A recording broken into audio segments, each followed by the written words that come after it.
Well, geologically speaking, the water is new to the area. This used to be mountainous. I spit on your geologistical. The world doesn't change like that. Dwarves, mines, Shiver Peak's history, do you know nothing? Relax. Our storytellers say the same thing. I'm just bored, and you're endlessly entertaining.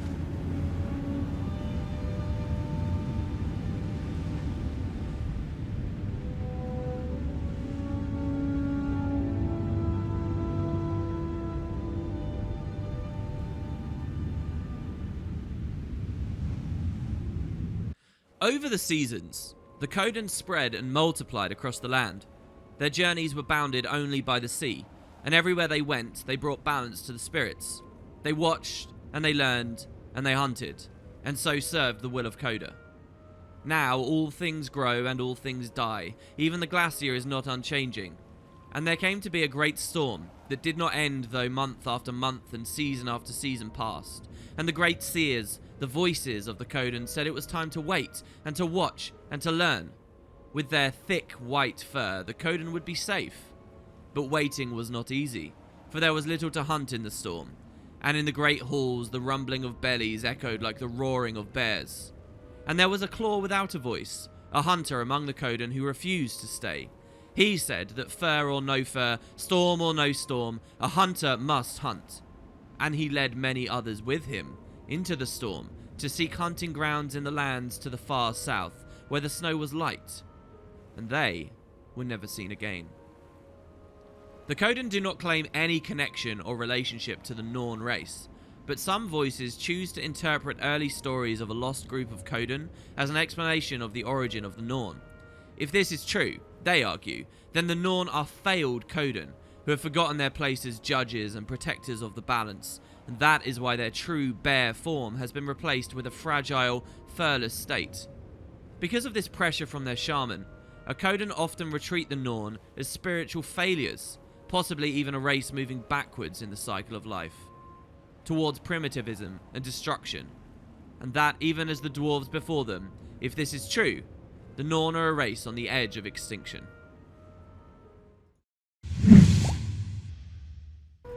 So I'm actually surprised at that. His first phase did more damage to me there than I was expecting. Everyone with us, by the way's dialogue has updated. Where's Kaith? She should normally be with us at this point. Let's find the voice. This may be my final conflict. Why are you so sure this is your last fight? My time's come and gone. I'm not the warrior I once was, and I've made mistakes. You're still twice the warrior of most Norn. You're kind, she says. I'm honest. Everyone makes mistakes. You just have to learn from them, eh?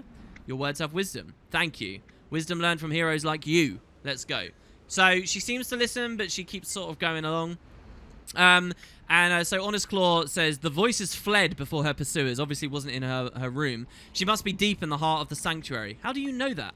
Voice and Claw are linked through Coda. I can feel her. She's frightened and in pain. So yeah, the Claw, as one of the twin leaders, like gets to interpret the voice a lot.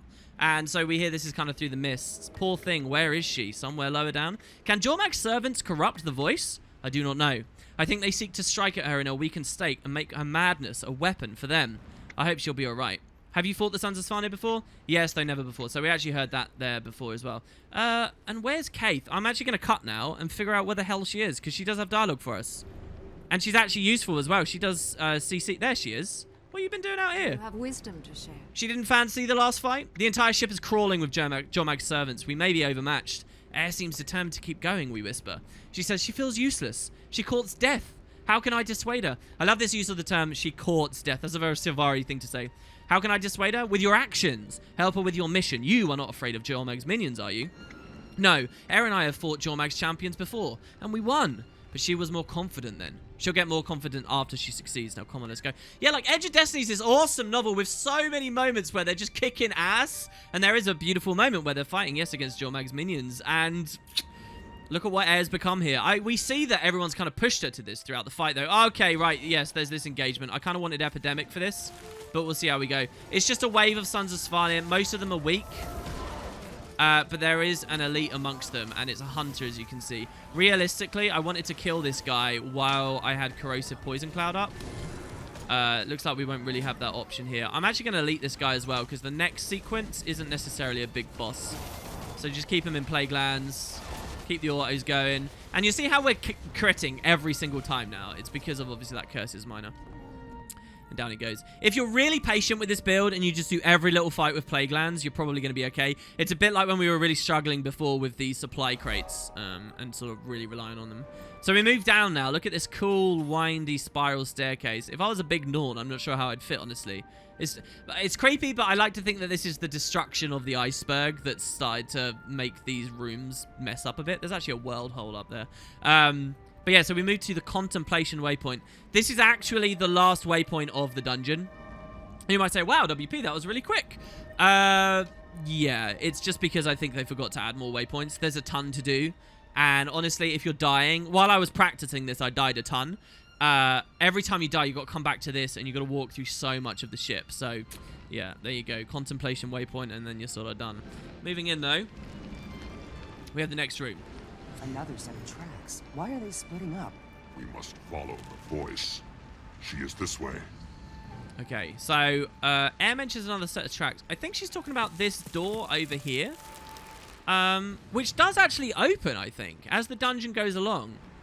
Oh, hey, maybe they didn't forget. Maybe this is an alternate route to the end. We should try this. We should check this out later. It's all messed up, but that's not the way we're going to go just yet. So this room is an interesting sequence where, first of all, you need to understand it's full of ice spike traps. If you walk into them, it's cripple, chill, and vuln.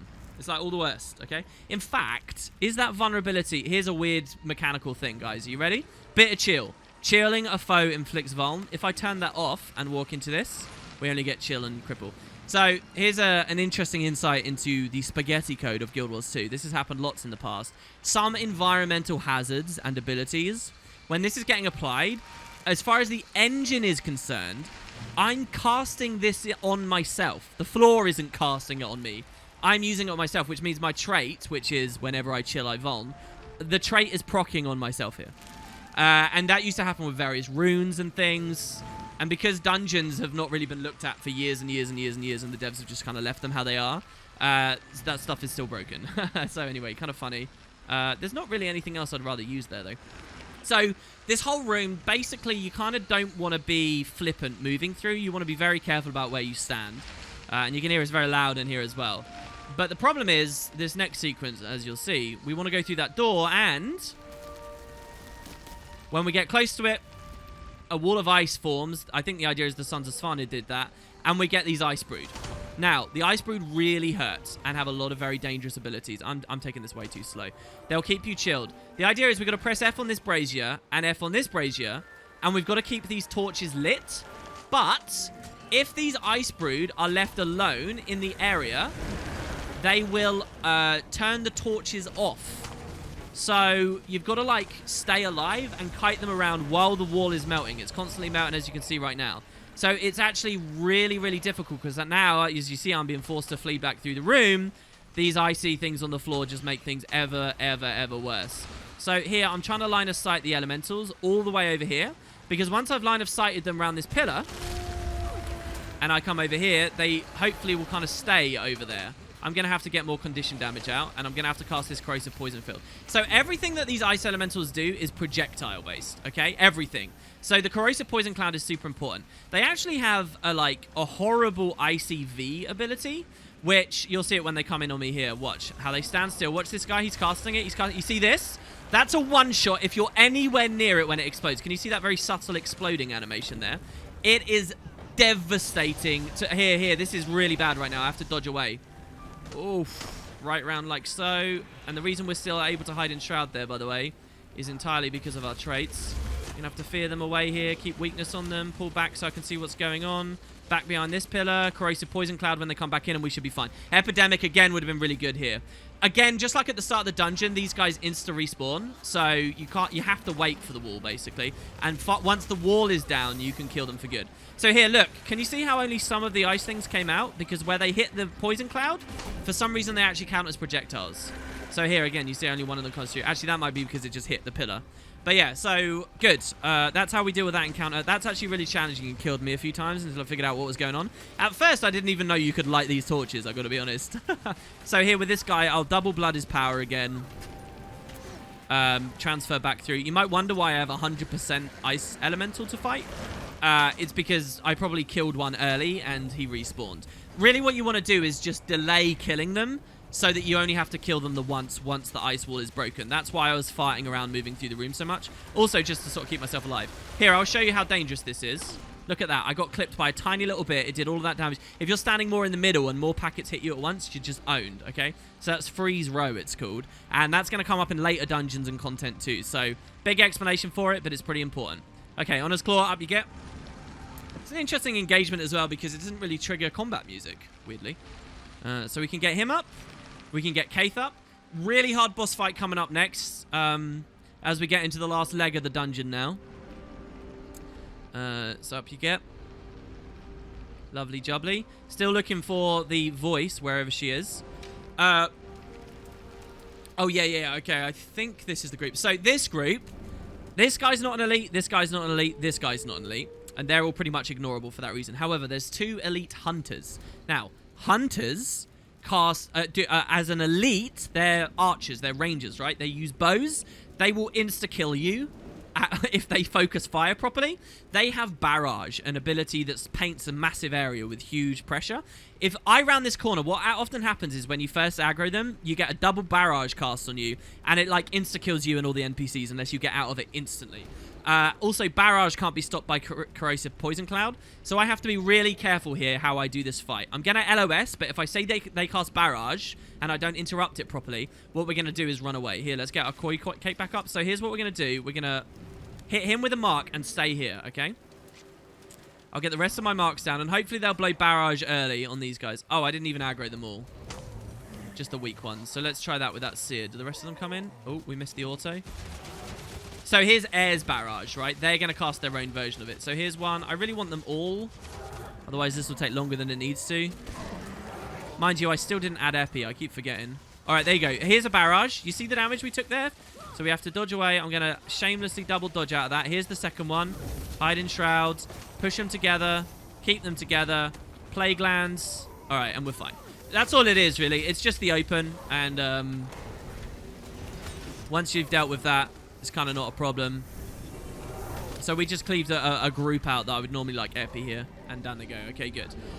You see how slow they start moving and how much they miss and just they can never crit and stuff? It's because we just incapacitate them so hard. What you see represented by degen on those break bars is kind of they're feeling the full weight of. Right, now this bit's really hard and I might die. So this is our next boss. It's Lanny Winterfist, who hilariously is only champion rating and only level 77, while other bosses have been legendary and stuff.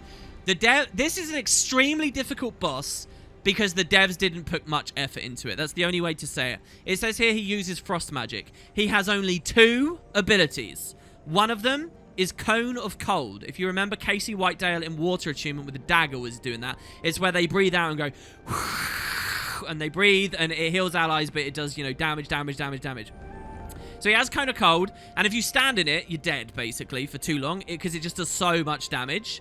Here's the thing. If you remember in some of the other dungeons, say in Sorrow's Embrace, when we were fighting one of the initial Inquest operative bosses who had a flamethrower, what most bosses do with abilities like that is they stand still, they trigger the flamethrower, and then you could just walk in little circles, right? Like, so say Air's the boss. I was doing this to that Inquest, right? You just run in circles around it, and the AI would stop and breathe fire forwards, and then stop and breathe fire, and they can't hit you because you can just run in little circles. This guy doesn't have that AI. This guy will just spin like this, in place, perfectly happily, like turning at obscene speeds, hitting you with every single tick if you're anywhere near him. And he just keeps doing it. Breathing ice, breathing ice, breathing ice, breathing ice. That's hard in its own way. But it's beautifully... So you might think, oh, just outrange it then. Play him at range. So it's beautifully complemented by another skill he has. He has Meteor Shower. Yeah? The giant staff nuke for Ellie's. Except, and it will, if you read the whole way through this dungeon, I've had my damage taken log up so you can see the enemy skill names. If you read, it's called Meteor Shower, but it's icy Meteor Shower. It's Ice Shower. It's actually really cool, and I wish that the devs had added as like a variant for Meteor Shower or a skin or something. I don't know. He uses an icy Meteor Shower that is a hybrid between Guild Wars 2's Meteor Shower and Guild Wars 1's Meteor Shower. What do I mean by that? Basically, every single meteor that comes down has a knockdown on it. And each one will hit you for about 7k. And it will keep going and going and going and going for... I mean, the skill lasts ages. What I think it is ArenaNet's initial version of Meteor Shower for Guild Wars 2. Completely unedited, completely unchanged from the alphas of the game right up through till today. So you can see like their original version, and it's obscenely OP. It's also on a really short cooldown. So if you try and outrange him with the Cone of Colds, he's just going to cast these huge Meteor Showers on him. So the way to beat this guy is from backpedaling, all right? Which is what you'll see I do here. Also, an added complication, he's constantly spawning new allies for himself. Luckily, they're weak, so we can mostly ignore them. And also, when we get close to him, all of that discussed... You will not stop us. Let's see how you deal with these. He runs away and summons 6 ice turrets. So, the reason I described all of this early was that usually, when you try and cleave these turrets, he comes charging. Can you see him there? He's running at me. And all the spawns have just appeared. So what I need to do is I need to cleanse that cripple with the Mark IV, and I need to run away. Here's his ice meteor shower. You see this? Okay, it's probably not the original meteor shower I'm now noticing. But it's called Meteor Shower. And so the other thing about him is he never likes to give up. He just runs and runs and runs and runs and runs and runs and runs over enormous distances. What you actually find at the very end of the game in the later stages of Ore, I won't spoil where, but very late in the game, most mobs have this AI where they're just relentless in chasing you. And that's what Lanny Winterfist has. So what I need to do... Do I have all the right skills on? I think I do. I think we're okay. So here he's casting me a Meteor Shower, and I need to just pull away and make sure I'm not in the AoE. There's his cone, but we managed to outpace it. What I need to do is get ahead of him and have enough of a gap here. So I'm going to try and break his break bar. Basically, all of this is to say I need to break his break bar. So there he's cast Meteor Shower. I need to not be hit by a single one of those. Let's get Cripple and Blind on him, and it should start breaking again. There he's chunking me. I need a little bit more fear. As soon as that's broken, we're going to go... There's that last fear. Okay, good. We're going to come bombing through here now. We're going to cast the Corrosive Poison Cloud in the middle of the traps, which stops some of them from hitting us. Okay? And now we just need to cleanse this chill. And we will when they walk into these marks. If they walk into these marks. I need to get through the trap room. Okay? So now... Okay, good. Right. Now that we're past the traps, we can start fighting Lanny. His mobs will spawn very regularly near him. So here's how we do it. We're going to pull him all the way back here, now that we're past the traps and where the mobs are. He's going to aggro on us, and we are going to kite backwards, slowly, down this side corridor here. That actually isn't even a part of the dungeon, believe it or not. Oh, well, this story dungeon. So we're just going to keep backpedaling and attacking and backpedaling. And do you know how I said he's relentless in chasing you and he doesn't leash for a really long time? We're actually going to use that to our advantage here by pressuring him when he's really far away from where his allies respawn. And whenever he Meteor Showers, we're just going to make sure we dodge away so that we don't get knocked down by any of them or crit for like 7 or 8k. And we're just going to keep backing up, using Scepter skills. I'd probably be more efficient rotationally here if I wasn't describing everything. Double Blood is power. Usually I have Air and Kaith with me, and the Honest Claw, but it looks like the Honest Claw died. Now, when we come into this room here, he will leash in this room. So what we have to do is turn around. So we drop Plague Lands. He stops a Meteor Shower. I kind of wanted him to stay in Plague Lands a little bit longer there. We get as much Condi damage from Shroud out as we can, and we pull back. Now, 2 runs up and down this corridor should be all it takes to kill him. So, I just want to say that this guy is... Until I figured out this technique, this dude is, like, kind of impossibly hard. If you try and run in any less certain terms than this, like constantly moving really far away, you can run into all kinds of problems. And if you don't use this, you can run into problems with the traps. And here you see his respawns, right, that we're now cutting into. So this is risky. You got to just make sure that they don't do anything nasty when you're there. Mostly in the way of CCs, because they have low health and low damage on them. But you stay away from the Meteor Shower, pull him back into this room. And you can't pull him too far into any one direction, because again, he'll reset his health. So we just pull back, put more bleeds on him. Okay, this is the last Meteor Shower. Just don't try and fight him only in this room like this. Now we've got to, like, face... And look at how long the Meteor Shower's lasting. That's what I was trying to demonstrate as well. They last forever, all right? So there's his next cast, and just in time for us to be kiting away from it. We break his break bar. Also, the other thing about backpedaling on this Necro build, again, is the Torment thing. We just have a ton of Torment. So, as he's running after us, There I cast one of my marks kind of stupidly. The Berserker's actually hitting us reasonably hard here. There I'm going to take a bit of damage, so I want to be a bit cautious about that. Just put him back. So the Doomfire autos are pretty good because they just make sure you get lots and lots of might. And obviously the burning, you'll stack to like 4 stacks or so. But you don't want to just do that realistically. It's better to use Shroud as an oh crap moment a lot of the time. So just try and save a little bit before you completely drain yourself. So there you go. Like I said, about 1 or 2 paces up the corridor and Lanny's down. Really challenging boss until I kind of figured that out. I was trying to do all kinds of things like climbing on terrain and stuff. Pretty nasty. All right, there you go. So there's 2 big things left for us to do now in the dungeon. We can, in theory, go and clear those traps out. And on all my test runs, I clear the traps out. But because I'm not anticipating dying, I guess it's irrelevant. Oh, maybe we will because all the NPCs are with them here. All right, fine. We'll clear the traps out. So, once again, the best way to kill these, because we're Condi and they're just structures, is to try and trigger Doomfire by targeting the one furthest away. And you see how I shoot through all 3 of them? I get might... I only get might the once, I guess. But yeah, we're trying to just shoot through all 3 of them. So this last one, I'm just going to build Shroud up off of. Kind of important for the next fight, so that we've got a little bit as we begin. And the next fight is possibly one of the jankiest, like... most needing update things you'll find in story dungeons. It's so crazy what we're about to experience here. So let's res everybody up. And, cool. We've actually killed quite a few Sons of Svanir now, right? I was also wondering the first time I ever killed Lanny if all of the fires were here, but they certainly were.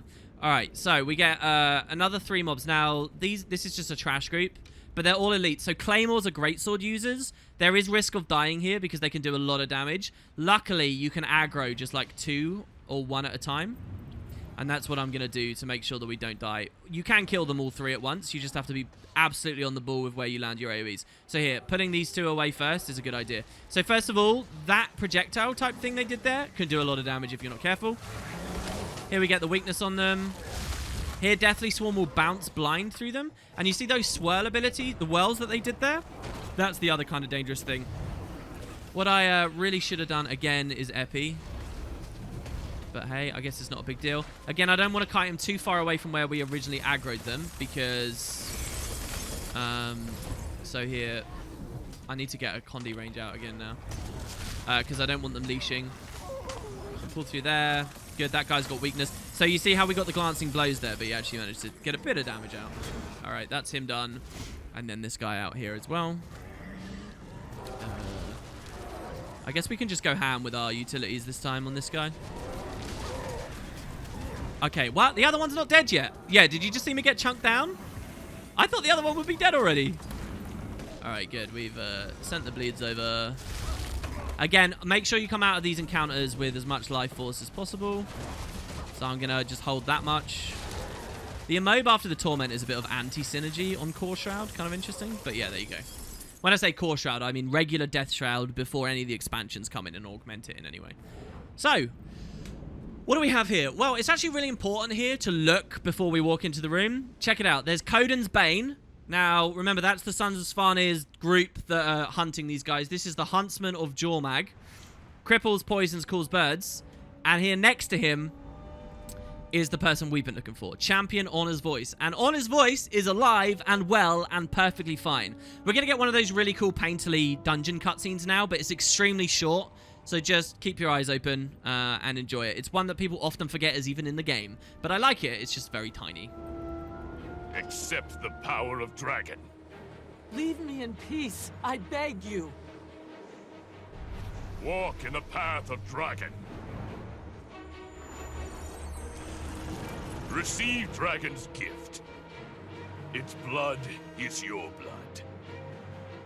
So, yeah, there we go. You don't get to see it, but in that tiny cutscene, the voice dies and the guy buggers off. It's not really an the fact that that's a painterly cutscene tells me that the devs wanted that to be like this big emotional moment or something. But the thing is, we've only just been introduced to this group of Coden, and it has been a quest to find this character, and I suppose it's sad in a way, but yeah, what connection do we really have? So here we go. This is an ice brewed Coden. Really interesting to think about. And the Sons of Svanir guy has ran off. He got corrupted with the dragon's blood is an interesting thought. And yeah, this is the next boss. Particularly sad and poor tale. I don't think dialogue updates before the fight, by the way. Yeah, it doesn't. So we'll have to speak to them and see what they think after this. We're supposed to be kind of thrust into this battle straight away. Oh, reset just happened. And check it out. I got a login reward and my daily went through. Funny. So the fight itself, like I say, one of the jankiest things you'll see. Basically, the Honor's voice has an animation, a skill, that is utterly and completely bugged and doesn't work anywhere near how it originally should. It's a leap ability. If we look at our combat log as this goes along, you'll see he's hitting me with a skill called, like, Flying Leap or something. Except, instead of it being a leap anymore, it's basically an almost animationless, ranged nuke that does a massive CC on it as well. The idea, I think, is he's supposed to leap at you and you see the leap and you can dodge it. But nowadays, you can't dodge it at all.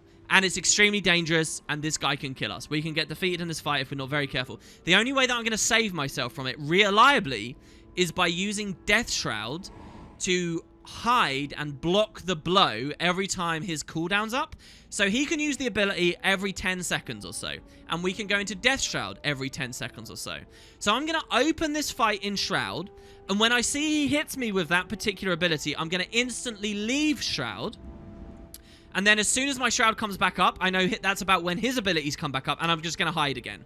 And through this, he shouldn't do any regular damage to us, because we'll constantly block the blow with that. And all of his other animations are pretty much completely ignorable because the boss is completely broken. In fact, this boss is so broken, he doesn't even have, like, walking animations. He just slides around quite often.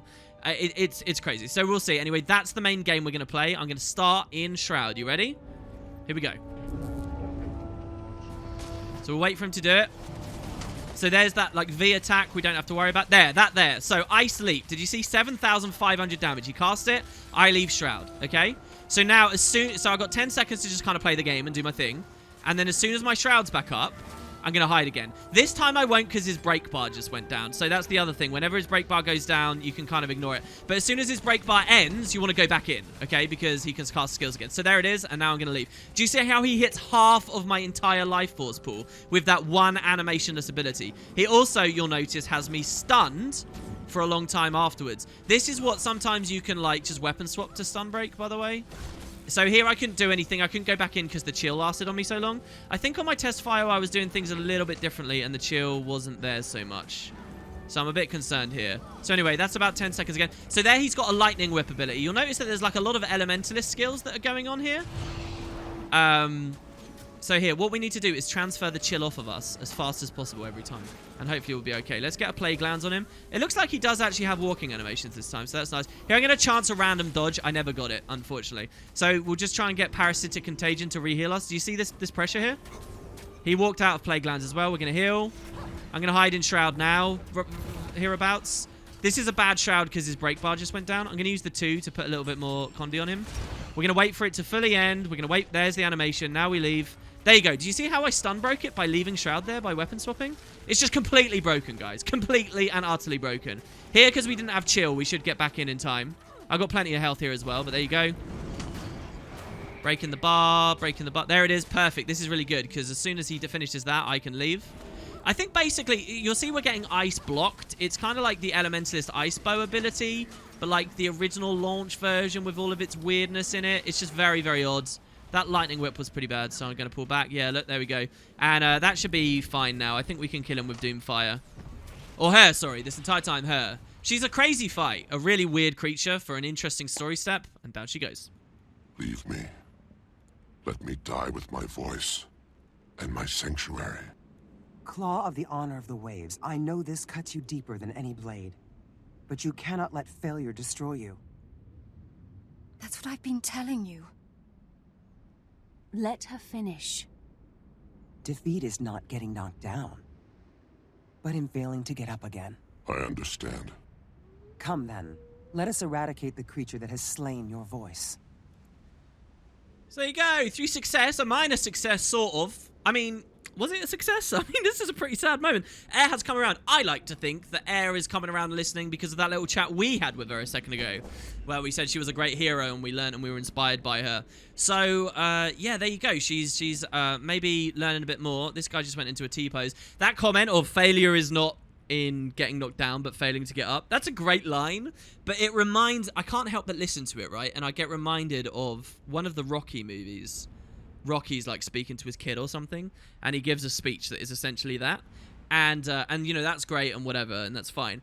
But there's this American dating show like Paradise Island or Love Island or something like that, where one of the male contestants on the show gives that speech as he's leaving, and it's one of the most cringy, ridiculous things I've ever seen on the internet. And it like ruins the whole movie, and now even Guild Wars 2 by extension, damn it. This is really sad though. Check it out. She is dead and I am alone. Are you alright? No, but I take solace that she has been spared a worse fate as Jormag's beast. That's true. Will the ship survive her passing? It's been cruelly wounded, but we will salvage what we can and build anew. Air's right. We must get up again. I like how we're... What are we asking? Hold on. Isn't an iceberg sinking? I suppose we are in magically inclined Tyria, but raising an iceberg? Your voice would have wanted that. Good luck. It sounds like they got a hell of a task ahead of them. Hey, Kate. Never dwell in darkness. Air seems to be restored. Why did she not listen to me? Sometimes you need to work things out for yourself. But she seems better now. Yes, less grim. Perhaps now we can gather the others. She and Zodja need to work things out. Right, okay, so let's think about this. Air isn't being loco. Kaith is on board and always has been. Air was pretty much always on board except this little blip. Logan and Rit look like... Nobody has any beef except Zodja. Zodja has shown no sign at... And she's so nice at the start of Brack's story. Well, we'll see how this goes. It would be best if they reconciled. It'd be best for them both. Certainly. Only, why couldn't Air have resolved this sooner? I may never truly understand other races. I think your friends in Destiny's Edge would agree. Yeah, I mean, if only everyone was Savari, right, guys? If only. Air, what do you have to say? Let us have our vengeance against this hunter of Jormag. Are you alright? I've been foolish. I let my own doubt cripple me. It doesn't matter if I always succeed. It only matters that I try. Exactly. What you said to the claw, that was true. It's crazy to have this moment in the story as well, because she's so wizened and intelligent in the book when we first meet her. She's such a leader, right? So you might say it's out of character. I just say it's actually kind of poetic in a way. It's a great fall, you know. Exactly what you said to the claw, that was true. Yes, and I know it applies to myself as well as he. I didn't realize the folly of my own despair until I saw his. Then let us end this and seek justice against Coda's Bay. See, it feels like we missed the whole bit where we get to actually see him despair and get to know him and get to know the voice and stuff. But hey, linked with the meta not being there at the start of this dungeon, you know, and it's just suddenly like a very impromptu shift away from Rest of War. Anyway, so what do we get? We get an Urson tonic here. I do want to show you guys this. This is from playing this dungeon. We got lucky here. It's a tonic that turns us into a Kodan. Very cool, and keep an eye out on tonics and things like this. Way later in the game, the devs will start adding tonics just like this, but allow you to fight as well. Right now, it's locked all of our skills away, so it's not a combat thing. But yeah, at launch, I used to love walking around in these tonics, and you could only get them from the dungeons. Cool stuff. So that's the Urson one. Our food ran out. And so through this door is the final boss. There's a lot to talk about. This is at Kedge Hold. Oh, there's a ton to talk about, actually. So hold on. There's been all these side passageways. This one here in particular is flooded. You see it's called the Jeffrey's Tubes or Joffrey's Tubes. There's an ice shark. There's loads of ice sharks. There's also the Galley of Passage here. Ice sharks will basically one-shot annihilate you straight away, especially considering our headpiece and our underwater stuff is really low tier. Don't go anywhere near the water. Seriously, don't go anywhere near the water. There was another point we could have seen a shark earlier. And at this point as well, I'm pretty sure that door near the Contemplation Waypoint is open. Let's have a look, shall we? So, Contemplation Waypoint. So we got that. We come down here. I've seen this road so many times because we're on the final boss now, right? And I would just die on the final boss and cut. This is the fight that I thought was impossible, everyone. And I would die and I'd come back and I'd die and I'd come back. Look, the door is open. So I'm going to be really stupid here and explore this hallway. I have no idea what's in here or whether it is a shortcut back to the final boss. Oh God, what are we looking at here? What room is this?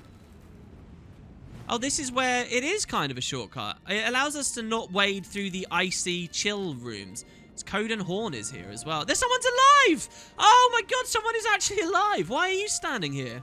He doesn't even care. He's like an Easter egg. This is like the grunt at the end of Halo 1 when you're escaping the Pillar of Autumn. What? May the spirits of the wild watch. So yeah, I was trying to set up a tragedy earlier. They hint that maybe there's more Coden alive. All you find are bodies the whole way through this. They're all dead. There are none that are left. And you know, it's this sad thing. That guy's alive, though. There's a random NPC here. The side stories in the Explorer will take you through these rooms. In fact, you come from the ceiling up there, which is a story for another day. But yeah, so there's a side route, I guess. Anyway, there's sharks and things around. You don't want to get hit by the sharks. They're all pretty dangerous. Right, let's go to the final boss and not dilly-dally. The final boss is actually 2 creatures at once.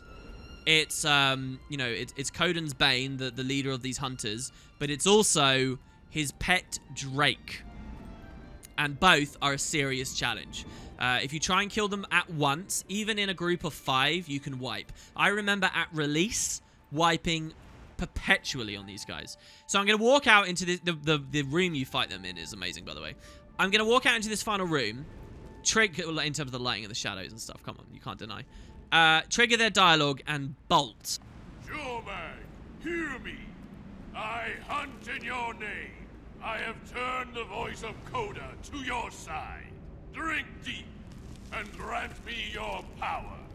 Ah! So, they're not going to aggro, are they? Defeat the Huntsman of Jormag. Final objective. All right, we're going to leave. So, yeah, he's worshipping Jormag. He doesn't realize we just killed his new ally. And the dragon, through that totem, that icy totem or whatever, it has given him an ally. It's given him this Drake here called Bane's Teeth. The lore implications and stuff for that, I don't really understand whatsoever. So, it's primary boss and secondary boss. And unlike with the personal story where, you know, you can just ignore this stuff, in the dungeons, this stuff counts. So, Bane's Teeth is the first one we want to fight. And the only way we're going to... Who's the champion? He's the weaker of the 2. The only way we're going to win this is by pulling Bane's Teeth away from the main boss and killing it. Now, for the longest time, I believed that the main boss resurrected his pet every time you killed it. But that's actually not happening. I don't know whether that's like now nerfed over the years or what, or I'm thinking of a different engagement, or if you kill the Drake far enough away from the main boss, he won't resurrect it. But that's basically what we're going to do. So we're going to aggro Bane's Teeth here. They're both going to run at us, and I'm going to take it into the hallway. And I'm going to explain the mechanics of Bane's Teeth as we fight it, because he's not as bad as the main guy. But the main guy will attack as we go, so you'll have to excuse me if I get this wrong. Again, we don't need epi or anything here, because it's going to be a single target fight. So... aggroed with a mark, and I'm sprinting. Oh, okay, I missed the mark. Hold on. I missed the mark, guys. Oh, that one's not even in him either. There, the fear mark? Okay, good. We got fear, the Vuln, and everything. Right, he's moving towards us. So's the big boss, so I'm just going to keep running. When the boss blows into his warhorn, I'm going to dodge, okay? And I'll explain why I did that later, okay? So we pull Bane's Teeth all the way back here. And in around about this room, before Bane's Teeth despawns... breaks aggro, decides he's going to run away, I'm going to fight him here. So, ideally, the main boss right now would be running off at this juncture, but he'll stay and hang around because of my allies, right? Claws Honor, Kaith, and Air. He might stay, so we have to actually keep one eye at all times in the other direction, just in case he's arriving. Looks like he's not. Air is threatening to drag him over, but so far so good. Bane's Teeth himself has a couple of abilities. It says swallows enemies, regurgitates allies, and poison pods. The game nowadays has all these beautiful ways of delivering what this Drake is trying to do. So he's got this launch, right? That's really important, and we'll talk about later.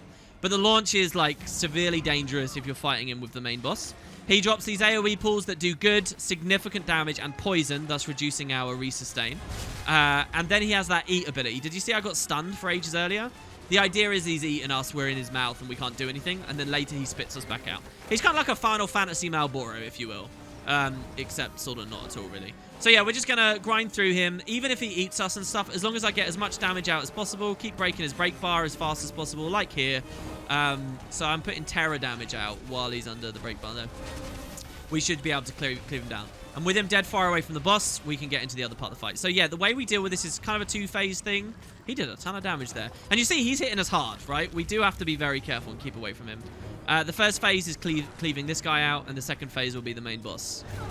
So yeah, let's put that bleed back out. We're at the point where we're getting tons of might because he's low on health. And yeah, and just a little bit more. Break bar will go down. Voila, he's dead. Brilliant. Air is still pissed with the main boss. So I'm going to loot this. And I'm going to run all the way back here towards this shark and hope the air stops going mental. I need her to... So here, you can see that her health isn't maxed. That means she's still in combat. And for as long as she's in combat, her AI will keep trying to tether her over there. So to get her out of combat, I guess we need to move really far off. We're going to do something called snapping, which is if you move far enough away from an NPC, they should just run to you instantly. Or that, there you go, like this, see? So she snaps to us. We should see she breaks combat now. That 89 should go up. Oh my god, she's not breaking combat. We revived Honor's Claw with it, though. Oh, there you go. Did she just... No, she's still in combat. That could be a bit of a problem. Hopefully not, though. Right, so the main boss is a ranger. He's a ranger using sword and warhorn. Now, you guys don't really know what that means, but the veterans watching me might. What that means is he has a lot of really dangerous sword attacks that will, like, 3 or 4 shot us. I cannot stress upon you guys how dangerous he is. The reason I thought that this boss fight was impossible is just because of how much damage this guy does and how tanky he is, and I originally thought we had to kill both bosses together, to tell you the truth. This guy is a lunatic, alright, with the sword. Really, really, really scary. The other thing he has is a warhorn. So, with the warhorn, he'll give himself boons, which luckily we can rip with our Feast of Corruption. We can convert them into condis, which is brilliant. But so he'll give himself fury and he'll give himself might and swiftness. But the real danger is the other thing he does with the warhorn. He'll blow in the warhorn and summon birds on us.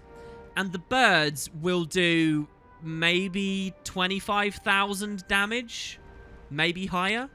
We don't have that kind of health. Not with our regular health. He will kill us. He one-shots us with these birds that just keep pecking at you and pecking at you and pecking at you and pecking you until you're dead. And it's game over.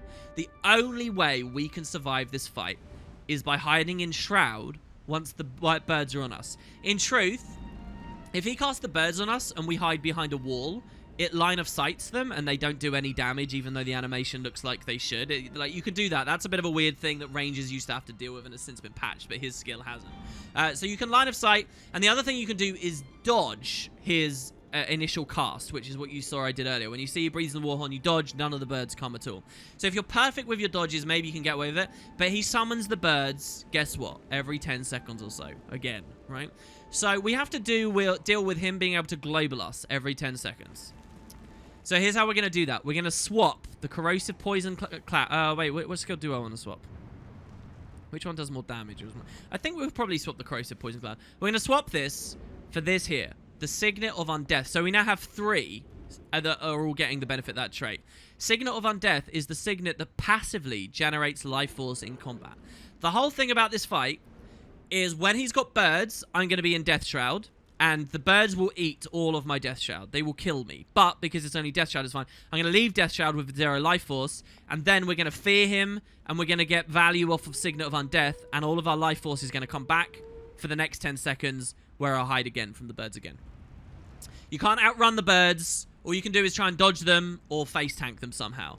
And basically through just this incredible sustain of Death Shroud, as a Necro, we're going to solo this boss. I have many memories of launch, everyone being dead in this fight constantly because the birds are just that dangerous. He just casts it on one person and they're dead. He casts it on another person and they're dead. 3, 4, 5, and you're just stuck rezzing and stuff and you can't do anything. So how do we deal with... So that's one side of the game. The other side... Air, are you going to be crazy? No, she broke combat through all of that discussion. The other side is his sword abilities. So you could say just keep running around. But here's what we can do about the sword. You can actually stand like on a higher ledge and he won't be able to attack you. The thing is, so for example, if I climb all the way on top of this, right, through jumping on terrain, I can climb on that. If I do so, the boss will see that I'm really far away and he'll go invulnerable to me. That's a mechanic I talked about ages ago in the series. The boss will do it and I will find it impossible to kill him. However, if we stand on a kind of a low thing, such as this brazier that's turned over, we are high enough that his sword won't hit us, but we're low enough that he'll still think he can kill us and he won't ever turn invulnerable. And we can kind of cheese the fight. So by standing in the right place, we can become invulnerable to all of his regular sword abilities. And by using Shroud, we can save ourselves from the birds. And that's how we'll kill him. So I just want to demonstrate, first of all, you can stand on this. And for a long time, I was trying to use this spot. So basically, you climb on this. I knew I'd struggle with this, by the way, on the list. There you go. And like you can stand on this post. This is an amazing spot here to cheese the fight. But I kept doing this and it ended up inconsistent. Sometimes he'd go invuln, sometimes he wouldn't. Any lower, if I was on this, the Drake would be here and it would knock me over. Do you remember I said that the blowout's really important? That's why we have to kill the Drake first separately. Otherwise, he knocks us off the terrain and it's over. So yeah, that's one spot. And if you look around everywhere else, the devs are actually really kind of careful in that you kind of can't stand on things. Everything's really flat and it's kind of tricky. But there is one amazing spot, and it's this here. Over where we trigger the winch hold. You can come on this banister and on this. Now, standing on this, he won't go invulnerable. And he also won't be able to hit us with the sword stuff. I'd like to, at this point as well, point out what's going on under the platform. If at any point you get knocked off by the Drake in this fight, you fall into a pit of sharks. They're all level 80, and they'll pretty much instantly kill you. They're very dangerous. They'll swarm you. It's a death pit down there. Weirdly, as well, a weird bit of trivia, the boss can sometimes follow you into the water, which technically makes him the only amphibious dungeon boss in the game, I think. When he's swimming, he doesn't have any skills, though, because the devs never gave him an underwater weapon, so he'll just look at you. But, and maybe you can cheese the boss by dragging him underwater, but I mean, killing all the sharks and stuff, and it's just a nightmare all on its own. But yeah, so... yeah, that's the idea of the fight, getting knocked into the sharks. It's a cool end-game sequence, I guess, but very, very challenging. So, all of that is to say, I'm going to aggro him. I'm going to run onto this. Now that the Drake is dead, I'm going to stand there and we're going to try and kill him from there. There is another complication which we have to deal with in a second, but let's do it. So, we're going to come here. We're going to watch for if he uses the Warhorn. There it is, and I'm going to dodge. That first Warhorn skill was just his boons, though. So that's pretty scary. There you go, birds. So I go into Shroud. I hide in Shroud until the birds disappear. As soon as the last birds start pecking at my face, I leave Shroud because I need the cooldown back for next time he casts it. Now he's going to try and attack me here, and I can rip his boons with our Feast of Corruption. So the birds are back. So I hide. You see this? And look at my Death Shroud health. Look at how much damage I'm taking. So that's fine. Now we come back. Now we blood his power. We transfer. We blood his power. We transfer. His break bar's up.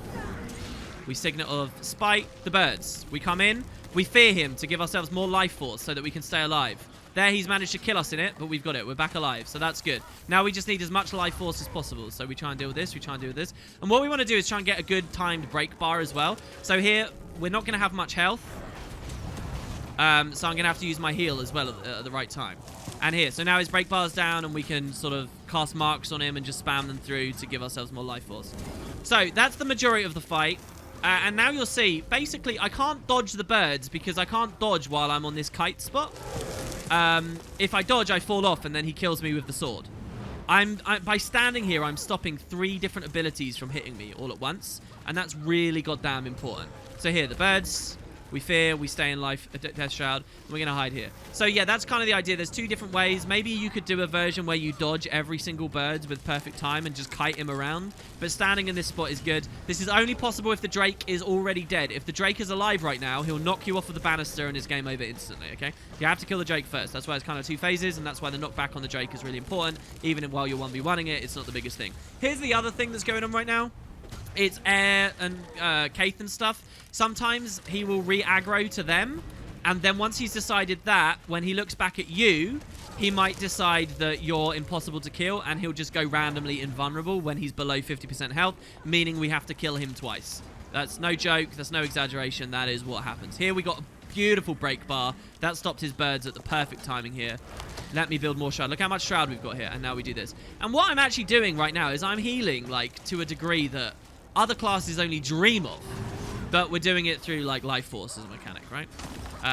Necromancer's the god of attrition. It's really cool, I think. Very, very fun fight and interesting to play through. Get another elite there. I'm going to transfer that because I'm feeling really healthy right now. Another break bar. Look at that. 35 bleeds we just managed to stack all the way up there. I used the heal there just for aggression, really. My allies will drain procs of that, even though they basically do 0 damage. And yeah, so this is how we're going to win what I thought was an impossible boss battle, honestly. Well, I kind of thought it was impossible, and I was scared that I was right about that, but I'd never really done any testing. This took me maybe 3 hours to figure out the full strategy for it, trying, you know, underwater and trying different kite spots and whether you can pull the Drake away and kill them at once and stuff. And yeah, pretty worthwhile. Coden's Bane. It's pretty cheesy, but trust me, if you try and kill him with his sword attacks, it's just never going to happen. It's never going to happen. Well, it might. I'd love to see some videos of that. People don't really solo the story instances because there's not much profit in it. So, yeah. And down he goes with the last birds. He didn't reset or anything. Look, see there, I didn't shroud. You see how low we got? And there you go. That's the dungeon done. Voice is gone, but we must go on. I see that now. Never let your mistakes defeat you. Isn't that what I've been saying all along? Yes, Kate, but sometimes we have to learn that lesson for ourselves. Now, we should find the others. We have a dragon to fight. That last cutscene is pretty representative of a funny thing that happens with Guild Wars 2 throughout the early personal story and stuff. Like where the cutscenes are kind of just repeating the dialogue we already got from pressing F on our allies, like they were like they were written separately, and they don't inform one another. They just sort of like run parallel to one another, and there's like no cohesion there. You never dwell in darkness. So there you go. And I think, by the way, that the dialogue is not updated now. I think maybe Airs should be. There you go. Yes. Yeah. Oh, no, it's not. So they don't update for the very end of the dungeon. She's still talking as though the final boss hasn't been killed yet. So, you know, it's pretty sloppily done in a lot of different facets here. Does he update at the very end? I don't think he does. She's dead and I'm alone. No, there you go. So, yeah, there you have it. I would love to show you the shark pit and some of the more interesting areas, but I'm scared of it. Looking out there, you would think that's kind of Frostgorge Sound, but it's sort of not in engine, so you can kind of just look at the distant oceans, and I really like that. What a beautiful, beautiful instance in terms of exploring it. I love the idea of this as a city ship, and hopefully the Coden can do well. Air is on board. Congratulations, you defeated Coden's Bane, Huntsman of Jormag. And that's the dungeon finished. That's now like 4 out of 5 members of Destiny's Edge pretty much on the level here. Oh, it feels good to be done with another dungeon. Though, I do have another question for you guys. And here we get a mail about the fact we finished it and what might be going on elsewhere in the explorable mode. Maybe we'll read later from our Herald. I do have another question, though. What was this thing that attacked it in the first place? This dragon? This thing that dropped a giant ice shard at the start of this instance? What was going on with that? We'll have to see next time. Cheers, guys. See you soon. Search the waters for castaways. Are you here to save your people too? I'm here to execute Coda's will.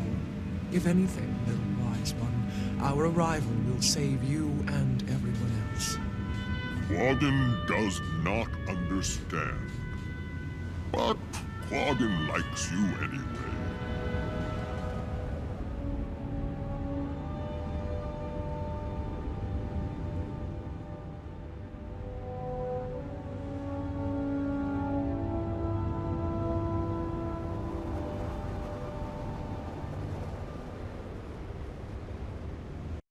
The Coden venerate Coda, the founder, above all else.